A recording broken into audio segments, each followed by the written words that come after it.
ഇന്ന് 5-ാം തീയതി ലോകമൊട്ടുക്കും റിലീസായ വൻ ഹൈപ്പുള്ള പുഷ്പയുടെ രണ്ടാം ഭാഗം, പുഷ്പ 1 ദ റൈസിന്റെ രണ്ടാം ഭാഗം, പുഷ്പ 2 ദ റൂൾ 7 മണിയുടെ ഷോ തന്നെ ഞാനും കണ്ട കൂട്ടത്തിൽ പെടുന്നു. പക്ഷേ ഞാൻ ഉറക്കമുണർന്നത് 7 മണിക്കായതുകൊണ്ട് 7:30 സിനിമാ തിയേറ്ററിൽ എത്തിപ്പെടാൻ പറ്റിയത്. എങ്കിലും ഞാൻ തിരക്കിടാൻ നിന്നില്ല. കാരണം കഴിഞ്ഞ ദിവസം നമ്മുടെ കേരളത്തിൽ ആലപ്പുഴയിൽ വെച്ച് സിനിമക്ക് പോകുമ്പോൾ അത്യാവശ്യം തിരക്കിട്ടത് കൊണ്ടോ എന്തോ വിധി വൈപരീതം കൊണ്ട് നമ്മെ വിട്ടുപിരിഞ്ഞ 5 മെഡിക്കൽ വിദ്യാർത്ഥികളെ ചിത്രം, അതിൻ്റെ വാർത്തകൾ പത്രത്തിൽ വായിച്ചൊന്നും എൻ്റെ മനസ്സിൽ നിന്ന് മാഞ്ഞിട്ടില്ലായിരുന്നു. അതുകൊണ്ട് സിനിമ അവിടെ തന്നെ കാണുമല്ലോ, വേണമെങ്കിൽ വീണ്ടും കാണാമല്ലോ എന്ന രീതിയിൽ ഞാൻ വളരെ സാവകാശം, മറ്റവസ്ഥകളിലാണെങ്കിൽ ഞാൻ പരക്കം പാഞ്ഞു പോയേനെ. അതുകൊണ്ട് ഞാൻ വളരെ സാവകാശം മാത്രമേ പോയുള്ളൂ. ആദ്യത്തെ അരമണിക്കൂർ മിസ്സായി. ആ 5 വിദ്യാർത്ഥികളുടെ ഓർമ്മയ്ക്ക് മുന്നിൽ സ്മരണാഞ്ജലികൾ അർപ്പിച്ചുകൊണ്ട് ഞാൻ തുടങ്ങട്ടെ. അതുപോലെ ഈ വീഡിയോ ചെയ്യുമ്പോഴേക്കും മറ്റൊരു ധാരണ വാർത്തയും കൂടി കേൾക്കാനിടയായി. ഇന്നലെ പുഷ്പ 2യുടെ റിലീസ് ഇന്നാണ്, പ്രീമിയർ ഷോ നടക്കുന്ന സമയത്ത് ഹൈദരാബാദിലെ സന്ധ്യ തിയേറ്ററിൽ വെച്ച് ഒരു സ്ത്രീ മരിക്കാനിടയാവുകയും സ്വന്തം കുട്ടികളെ സംരക്ഷിക്കാൻ വേണ്ടി അവരെ കവർ ചെയ്ത് നിൽക്കുമ്പോൾ അവർ മരണപ്പെടുകയും ഭർത്താവും കുട്ടികളും ആശുപത്രിയിൽ പരിക്കുപറ്റി ചികിത്സയിലാണെന്നുള്ള ദുഃഖമേറിയ വാർത്തയും, ഇതുപോലുള്ള കാര്യങ്ങൾ അവരുടെ ഓർമ്മയ്ക്ക് മുന്നിലും ആ സ്ത്രീയുടെ ഓർമ്മയ്ക്ക് മുന്നിലും ഞാൻ സ്മരണാഞ്ജലി അർപ്പിച്ചുകൊണ്ട് തന്നെ തുടങ്ങട്ടെ. സിനിമയെക്കുറിച്ച് റിവ്യൂ ചെയ്യാനാണ് ഈ വീഡിയോ. സിനിമ ഫസ്റ്റ് ഹാഫ്, ആദ്യത്തെ അരമണിക്കൂറിൽ എന്താണെന്ന് എനിക്കറിയില്ല, എങ്കിലും ഫസ്റ്റ് ഹാഫ്, ബാക്കി 3.5 മണിക്കൂറുണ്ട് ടോട്ടൽ പടം.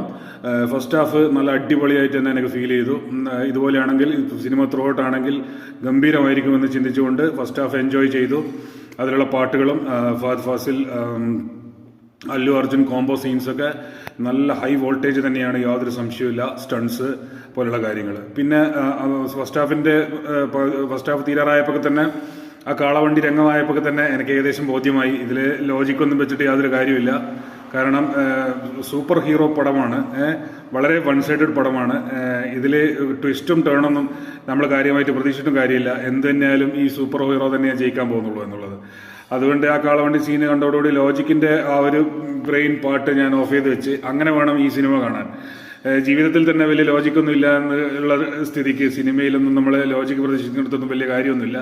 ആ ഒരു രീതിയിൽ ഒരു സർക്കസ് ഷോ കാണുന്നത് പോലെ കാണാൻ തുടങ്ങുകയാണെങ്കിൽ പിന്നെ വലിയ കുഴപ്പമില്ല. കാരണം സെക്കൻഡ് ഹാഫിൽ എൻ്റെ അഭിപ്രായം പറയുകയാണെങ്കിൽ ആ ഒരു ടെമ്പിൾ സോങ് വരുന്നതോടുകൂടി പിന്നെ ശരിക്കും പറഞ്ഞാൽ ലേശം ബോറടിച്ച് തുടങ്ങി. ലാഗ് ആ ഒരു ലാഗ് മാറ്റുന്ന രീതിയിൽ ഉടനെ ഒരു ഫൈറ്റ് വന്നു എങ്കിലും പിന്നെ അങ്ങോട്ട് നാടകീയമായ രംഗങ്ങൾ, പിന്നെ ലേശം ഈ കോമൺ മാസസിനെ, തെലുങ്കിലും തമിഴിലൊക്കെ ഉള്ള കോമൺ മാസസിനെയും ഫാമിലീസിനെയൊക്കെ തൃപ്തിപ്പെടുത്താനും ആകർഷിക്കാനും വേണ്ടിയായിരിക്കണം അതിനാടകീയമായി പോയി എന്ന് ചിലയിടങ്ങളിൽ തോന്നിയെങ്കിലും ഇതിൽ ഫീലിങ്സ് എന്ന് വന്ന പാട്ടും അതുപോലെ കിസ് എന്ന് പറയുന്ന പാട്ടൊക്കെ ഹൈ വോൾട്ടേജ് ആണ്. ടെക്നിക്കലി ഈ പടം ബ്രില്യൻ്റ് ആണ്. എല്ലാ ഡിപ്പാർട്ട്മെൻറ്റും, അതിപ്പോൾ ക്യാമറ ആയാലും മ്യൂസിക് ആയാലും ബാക്ക്ഗ്രൗണ്ട് ആയാലും സൗണ്ടൊക്കെ റസൂൽ പൂക്കുട്ടിയും ടീമൊക്കെയാണെന്ന് മനസ്സിലാക്കാൻ പറ്റുന്നത്. ആർട്ടായാലും കൊറിയോഗ്രാഫി ആയാലും സ്റ്റണ്ട് ആയാലും ഡയറക്ഷൻ, സ്റ്റണ്ടൊക്കെ വേറെ ലെവലാണ്. വി എഫ് എക്സ് ഒന്നും ഉണ്ട് എന്നേ തോന്നാത്ത രീതിയിലാണ്. വി എഫ് എക്സ് ഒക്കെ നല്ലോണം ഉണ്ട്, പക്ഷേ വി എഫ് എക്സ് ഒന്നും ഒരു രംഗത്തിലും തോന്നാത്ത രീതിയിൽ അങ്ങേയറ്റം കളർഫുൾ, വൈബ്രൻ്റ് ആൻഡ് ഞാൻ പറഞ്ഞ പോലെ ഒരു സർക്കസ് ഷോ പോലെയാണ് പാട്ടും ഡാൻസും ഡയലോഗ്സും ഹൈ കാര്യങ്ങളൊക്കെ. പക്ഷേ ഇത് തന്നെയാണ് കാര്യം, ലോജിക്ക് എന്നൊരു സംഭവം നമ്മൾ സൂപ്പർ ഹീറോ രജനീനെയൊക്കെ കടത്തിവെട്ടുന്ന രീതിയിൽ ലോജിക്കില്ലായ്മ ഈ സിനിമയിൽ നമ്മൾ മലയാളികൾക്ക് പിന്നെ കാണാൻ പറ്റും. അതുകൊണ്ട് തന്നെ ഓഡിയൻസിൽ ഫസ്റ്റ് ഡേ ഫസ്റ്റ് ഷോവും ഫാൻസും ഒക്കെ ആയിരുന്നെങ്കിലും ഓഡിയൻസിൽ നിന്നും ചെറിയ രീതിയിൽ കൂകൽ വിളി പോലുള്ള ശബ്ദങ്ങളൊക്കെ പുറപ്പെടുന്നതും കാണാനുണ്ടായിരുന്നു. എങ്കിലും നമ്മൾ അങ്ങനെയുള്ള പ്രതീക്ഷ വെച്ച് പോകുമ്പോഴാണ് പ്രശ്നമാകുന്നത്. എങ്കിലും എനിക്കൊരു കാര്യം മനസ്സിലായി, റിവ്യൂസ്, ഞാനൊരൊറ്റ റിവ്യൂവും കണ്ടില്ല. മലയാളത്തിലടക്കമുള്ള എല്ലാ റിവ്യൂവേഴ്സും നല്ലോണം എടുത്തിട്ട് അലക്കുന്നുണ്ടാവും. പോസ്റ്റ്മോർട്ടം ചെയ്ത് അങ്ങേയറ്റം കീറി മുറിച്ച് പിന്നെ ദുർഗന്ധം വമ്പിക്കുന്ന രീതിയിൽ സംസാരിക്കുന്നുണ്ടാവും എന്നുള്ള കാര്യം മനസ്സിലായി. അതുകൊണ്ട് തന്നെ ഫസ്റ്റ് ഡേ ഫസ്റ്റ് ഷോ കഴിഞ്ഞപ്പോഴേക്ക് തന്നെ പോകാമെന്ന് വിചാരിച്ച പലരും പോണ്ട എന്ന തീരുമാനത്തിലേക്ക് എത്തിയതായി എൻ്റെ അടുത്ത സുഹൃത്തുക്കളിൽ നിന്ന് തന്നെ എനിക്ക് മനസ്സിലായി. പക്ഷേ എനിക്ക് അങ്ങനെയുള്ളവരോട് പറയാനുള്ളത് എന്താ വെച്ചാൽ, 3.5 മണിക്കൂർ നീണ്ടു നിൽക്കുന്ന പടത്തിൽ ഫസ്റ്റ് ഹാഫ് ഒട്ടും തന്നെ ബോറടിക്കാണ്ട് നല്ല രസികനായിട്ട് കണ്ടിരിക്കാം. തിയേറ്റർ വാച്ച് മസ്റ്റാണ്. ടെക്നിക്കലി ബ്രില്യൻ്റ് ആയതുകൊണ്ടും ഫസ്റ്റ് ഹാഫിൽ ഒരു സെക്കൻഡ് പോലും ബോറടിക്കുന്നതായിട്ട് എനിക്ക് തോന്നിയില്ല. സെക്കൻഡ് ഹാഫിലും ചെറിയ കുറച്ച് ഭാഗങ്ങൾ പിന്നെ ഉണ്ട് എന്നുള്ള ശരി തന്നെ. പിന്നെ എങ്കിലും സെക്കൻഡ് ഹാഫിൽ പാട്ടും കാര്യങ്ങളും ഡാൻസൊക്കെ അടിയൊക്കെ ഇടക്കിടക്ക് വന്നു പോകുന്നതുകൊണ്ട് വലിയ തരക്കേടില്ലാണ്ട് കണ്ടിരിക്കാവുന്നൊരു പടം തന്നെയാണ്. എങ്കിലും ചോയ്സ് നിങ്ങളുടെ അത് നല്ല ഒരുപാട് പടങ്ങൾ ഇനിയും വരാനിരിക്കുന്നുണ്ട് ഈ സീസണിൽ. വളരെ സെലക്റ്റീവായിട്ട് മാത്രം നിങ്ങൾ സിനിമ കാണുന്ന ആളാണെങ്കിൽ നിങ്ങൾക്ക് വേണ്ടെന്ന് വെക്കാം. പക്ഷേ തിയേറ്ററിൽ വലിയ എനിക്ക് പൈസ 177 രൂപ ടിക്കറ്റ് എടുത്തിട്ടാണ് ഞാൻ കണ്ടത്. 150 രൂപേൻ്റെ ടിക്കറ്റും 27 രൂപ ഓൺലൈൻ റിസർവേഷൻ ചാർജ്. ഇന്നലെ റിസർവേഷൻ ആ പൈസ പോയി എന്നോ ഞാൻ കരുതുന്നേയില്ല. ആ സമയം കളഞ്ഞു എന്നോ രാവിലെ എണീറ്റ് പോയത് ബുദ്ധിമോശമായി എന്നൊന്നും ഞാൻ കരുതുന്നില്ല. നല്ലൊരു സിനിമ കണ്ടു, നല്ലൊരു വിഷ്വൽ ഫീസ്റ്റ്, നല്ലൊരു എക്സ്ട്രാവഗന്റ് ഗ്രാൻഡ് സിനിമ കണ്ടു എന്ന് തന്നെയാണ്. അല്ലു അർജുനൊക്കെ നന്നായി റിസ്ക് എടുത്ത് 300 കോടിയൊക്കെ വാങ്ങിയെന്ന് കേട്ടപ്പോൾ ഒരല്പം അസൂയ ഉണ്ടായിരുന്നെങ്കിലും ഒരു പടി മെനക്കെട്ടിട്ടുണ്ട്. 3 വർഷത്തിന് ശേഷം സെക്കൻഡ് പാർട്ട് വരുന്നത് നമുക്കറിയാം. അപ്പോൾ ഒരു സിനിമാ പ്രേമി എന്ന രീതിയിൽ അവരൊക്കെ ഫഹദ് ഫാസിൽ പോലും തെലുങ്കിൽ ഡബ് ചെയ്ത ഫഹദ് ഫാസിൽ തന്നെയാണ് മനസ്സിലാക്കാൻ പറ്റി. തെലുങ്ക് നല്ല സൂപ്പറായി കൈകാര്യം ചെയ്തിട്ട് ഫഹദ് ഫാസിൽ ഇങ്ങനെ തെലുങ്ക് കൈകാര്യം ചെയ്യുന്ന അറിയില്ലായിരുന്നു എന്ന് സുകുമാർ ഡയറക്ടർ പറയുന്നു. അതേസമയം അല്ലു അർജുൻ്റെ മലയാളത്തിലുള്ള ശബ്ദം അല്ലു അർജുൻ്റേതല്ല, അത് പൃഥ്വിരാജാണെന്ന് തോന്നുന്നു. പൃഥ്വിരാജിൻ്റെതാ ഫീൽ ചെയ്യുന്ന ഉറപ്പില്ല, പൃഥ്വിരാജിനെ ആയിരിക്കണം. അപ്പോൾ അത് നല്ല രസമായിട്ട് തന്നെ. പക്ഷേ ഫഹദ് ഫാസിലിൻ്റെ കാര്യത്തിൽ എന്താ വെച്ച് കഴിഞ്ഞാൽ ലേശം ഡിസപ്പോയിൻമെൻറ്റ്. പടം ഞാൻ പറഞ്ഞ പോലെ പൈസ പോയി സമയം പോയി എന്ന് വിചാരിക്കുന്നില്ല എങ്കിൽ പോലും ലേശം ഡിസപ്പോയിൻമെൻറ്റ് തോന്നിയ ഒരു കാര്യം എന്താണെന്ന് വെച്ച് കഴിഞ്ഞാൽ ഫഹദ് ഫാസിലിൻ്റെ ഷെക്കാവത്തിൻ്റെ ക്യാരക്ടർ കുറച്ചും കൂടി എക്സ്പ്ലോർ ചെയ്ത് കുറച്ചും കൂടി കോംബോ സീൻസ്, അവരുടെ കോംബോ സീൻസും അവരുടെ ഈഗോ കോൺഫ്ലിക്റ്റും അവരുടെ ഈഗോ വാറും നല്ല രസമുണ്ടായിരുന്നു ഫസ്റ്റ് ഹാഫിൽ. പ്രത്യേകിച്ച് ഫസ്റ്റ് ഹാഫ് തീരാനാവുന്ന സോറി രംഗത്തിലൊക്കെ. സോറി രംഗം ഞാൻ സ്പോയിൽ ചെയ്യുന്നില്ല. പിന്നെ അത് സെക്കൻഡ് ഹാഫിൽ അത് കൂടുതൽ എക്സ്പ്ലോർ ചെയ്ത് അവർ തമ്മിലുള്ള ആ ഒരു ഹൈ വോൾട്ടേജ് ടെൻഷൻ നമ്മൾ വിക്രമാദിത്യൻ പോലുള്ള മലയാള സിനിമകളിൽ കണ്ട പോലെ എക്സ്പ്ലോർ ചെയ്യാമായിരുന്നു. അത് ചെയ്യേണ്ടതിന് പകരം മല പോലെ വന്ന പിന്നെ ഫഹദ് ഫാസിൽ ക്രമേണ പൂച്ച പോലെ ആവുകയും പിന്നെ എലി പോലെ ആവുകയും ചെയ്യുന്നത് കണ്ടപ്പോൾ ഒരു സുഖം തോന്നിയില്ല. അതിന് പകരം വേറെ കുറേ വില്ലന്മാർ ഇറക്കിയതും അതൊന്നും വേണ്ടായിരുന്നു എന്ന് തോന്നി. പിന്നെ തങ്കച്ചി പാസം പിന്നെ നണ്ണൻ പാസമൊക്കെ തീരെ വർക്കൗട്ട് ആയില്ല എന്ന് തോന്നി, ഇമോഷണലി കണക്ട് ആയില്ല എന്ന് തോന്നി. എന്ന് മാത്രമല്ല ലേശം ബോറായി എന്നും തോന്നി. പൊണ്ടാട്ടി പാസം എന്നാലും കുറച്ച് ഓക്കെ ആയിരുന്നു, വലിയ തിരക്കേടില്ല. സെന്റിമെന്റൽ രംഗങ്ങളൊക്കെ ഹൈ റോ ആണ്. ഈ പടത്തിലുള്ള എല്ലാ കാര്യങ്ങളും റോ ആയിട്ടാണ്, നമ്മൾ അത്രയും പോളിഷ്ഡ് അല്ല, റോ ആയിട്ടാണ് അവതരിപ്പിച്ചിട്ടുള്ളത്. എന്നതുകൊണ്ട് തന്നെ പുഷ്പ 3 ദ റാംപേജ് എന്നും പറഞ്ഞ് കാണിച്ചുകൊണ്ടാണ് സിനിമ അവസാനിക്കുന്നത്. ഫസ്റ്റത്തെ റൈസ്, പിന്നെ സെക്കൻഡ് റൂള്, തേർഡ് റാംപേജ്. അപ്പോൾ പടം തന്നെയാലും ആരൊക്കെ എന്തൊക്കെ റിവ്യൂ പറഞ്ഞാലും ഹൈ ബ്ലോക്ക് ബസ്റ്റർ ആവുന്നുള്ള കാര്യത്തിൽ യാതൊരു സംശയമില്ല. അതിനുള്ള എല്ലാ വർക്കും അവർ ചെയ്തു വെച്ചിട്ടുണ്ട്.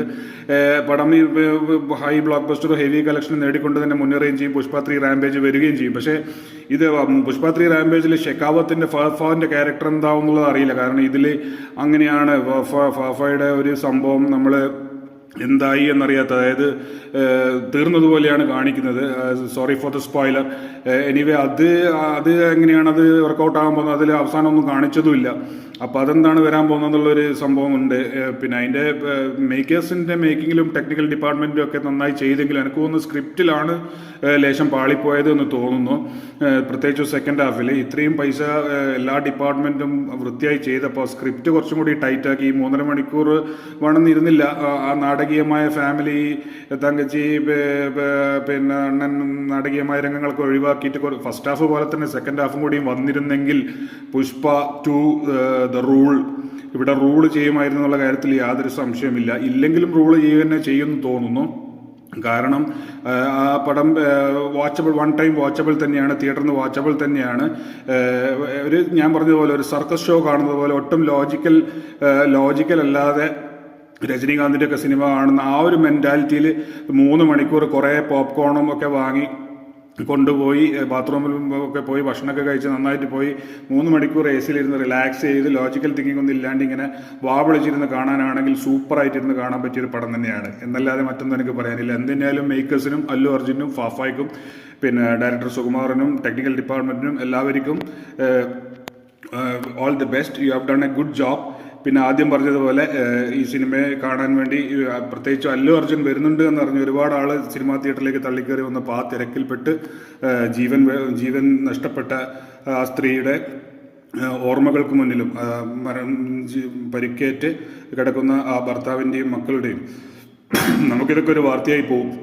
നമ്മുടെ കേരളത്തിൽ കഴിഞ്ഞ ദിവസം 5 മെഡിക്കൽ സീറ്റ് നേടി പരീക്ഷ പാസ്സായ ഫസ്റ്റ് ഇൻറ്റേർണൽ പരീക്ഷ പാസ്സായതിൻ്റെ സന്തോഷത്തിൽ ഒരു സിനിമ കാണാൻ പോയവർ, ഒരു കാറ് സംഘടിപ്പിച്ച് സിനിമ കാണാൻ പോയ വിദ്യാർത്ഥികൾ, ഞാനൊക്കെ അങ്ങനെ പോയിട്ടുണ്ട്, നമ്മുടെ ബാച്ചൊക്കെ പോയിട്ടുണ്ട് മൈസൂരിൽ നിന്നൊക്കെ. ഒട്ടും പ്രതീക്ഷയില്ല. അവർ സിനിമക്ക് ലേശം ലേറ്റ് ആയിരുന്നു തോന്നുന്നു, ലേശം തിരക്കിട്ട് പോകുമ്പോൾ മഴയും കാര്യങ്ങളും, പിന്നെ ഏതൊരു ഡ്രൈവറാണെങ്കിലും പറ്റിപ്പോകുന്ന പോലെ സ്കിഡായി. ഏതാണ് സംഭവം, ലോഡും കാര്യങ്ങളൊന്നും അവർ ചിന്തിച്ച് കാണൂല. എന്തിനായാലും വിധിയുടെ വൈപരീത്യത്തിന് മുന്നിൽ അവരുടെ ആ 5 പേരുടെ ഓർമ്മകൾ, അതിൽ കണ്ണൂരിലുള്ള, ഞാൻ കണ്ണൂരുകാരനാണ്, കണ്ണൂരിൽ മാട്ടൂരിൽ നിന്നൊരാളുണ്ട്, പാലക്കാട് നിന്നുള്ള ആളുണ്ട്, കേരളത്തിൻ്റെ വിവിധ ഭാഗത്തു നിന്നുള്ള ആളുണ്ട്, ലക്ഷദ്വീപിൽ നിന്നുള്ള ഒരാളുണ്ട്, പിന്നെ 3 പേരായില്ലേ, പിന്നെ 2 പേര്, മറ്റ് 2 പേര് എനിക്ക് പെട്ടെന്ന് ഓർമ്മ വരുന്നില്ല, പക്ഷേ വാർത്ത ഞാൻ കൃത്യമായി വായിച്ചിരുന്നു. പാലക്കാട്, കണ്ണൂർ, ലക്ഷദ്വീപിലുള്ള ആൾ ഇവിടെ തന്നെ എറണാകുളത്ത് തന്നെയാണ് പിന്നെ ദഹിപ്പിച്ചത്. മുസ്ലിം പയ്യനാണ് മറവ് ചെയ്തത്, ലക്ഷദ്വീപിലേക്ക് കൊണ്ടുപോകാൻ നിന്നില്ല. അതുപോലെ മാട്ടൂരിലുള്ള പയ്യൻ, അവർ ഇരട്ട സഹോദരങ്ങളാണ്. അതിലൊരാൾ ഇപ്പോഴും ജീവിച്ചിരിപ്പുണ്ട്, ട്വിൻ ബ്രദർ. പിന്നെ മറ്റൊരാൾ സ്ത്രീ, ഏക മകനാണ് അവരുടെ. ആ വാർത്തകളൊക്കെ വായിച്ചപ്പോൾ സത്യം പറഞ്ഞാൽ ഗദ്ഗതത്തോടെയും കണ്ണുനീരോടെയും വായിക്കാൻ പറ്റുള്ളൂ. അതൊക്കെ ആകസ്മികമായി ഇവിടെ ഷെയർ ചെയ്തേ എന്നുള്ളൂ. Anyway, safe driving, happy driving. Cinema കാണണമെങ്കിൽ കാണാം, കാണാതിരിക്കുക, അതൊക്കെ നിങ്ങളുടെ ഇഷ്ടം. I leave it to you. ഒരു റിവ്യൂ പറയാമെന്ന് കരുതി പറഞ്ഞു, അത്രയേ ഉള്ളൂ. സിനിമ ഞാൻ എൻജോയ് ചെയ്തു, എങ്കിലും ഫുള്ളി ഹാപ്പിയോ ത്രിൽഡോ, ഫുള്ളി സാറ്റിസ്ഫൈഡ് അല്ല, അതാണ് അതിൻ്റെ കാര്യം. Thank you.